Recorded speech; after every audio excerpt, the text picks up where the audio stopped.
Dans cette vidéo, on va essayer de comprendre la symbolique de la naissance de Jésus et de la crèche. Alors Jésus naît à Bethléem, qui veut dire maison du pain, dans une étable où l'on donne à manger aux animaux. Les animaux domestiques représentent le mental basique qui se charge de la survie physique.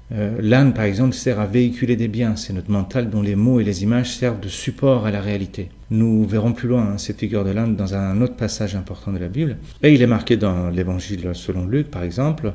Jésus naît dans une étable parce qu'il n'y avait pas de place pour eux dans l'hôtellerie. Cette hôtellerie pleine représente le mental occupé par des pensées. Il n'y a pas assez de place pour la conscience à l'état de germe dans un mental rempli de pensées. D'où sa naissance dans l'étable qui représente notre côté instinctif et animal, c'est-à-dire en fait notre corps. Ensuite, après la circoncision, les parents de Jésus l'emmènent à Jérusalem conformément à la tradition. Voyant Jésus, un homme du nom de Siméon le compare à une épée qui te transpercera l'âme afin que les pensées de beaucoup de cœurs soient dévoilées. Dans l'Ancien Testament, Siméon venge le viol de sa sœur vierge par un prince de Sichem, en passant au fil de l'épée tous les hommes de la ville. Siméon est l'homme qui manie l'épée pour venger le viol de sa sœur qui n'est plus vierge. Cette épée symbolise l'attention qui va trancher le flux continu des pensées qui viole le mental. Et cette épée elle est là pour ouvrir un espace pour que la conscience puisse émerger du mental. À 12 ans, au seuil du bar mitzvah, les parents de Jésus l'emmènent encore une fois à Jérusalem.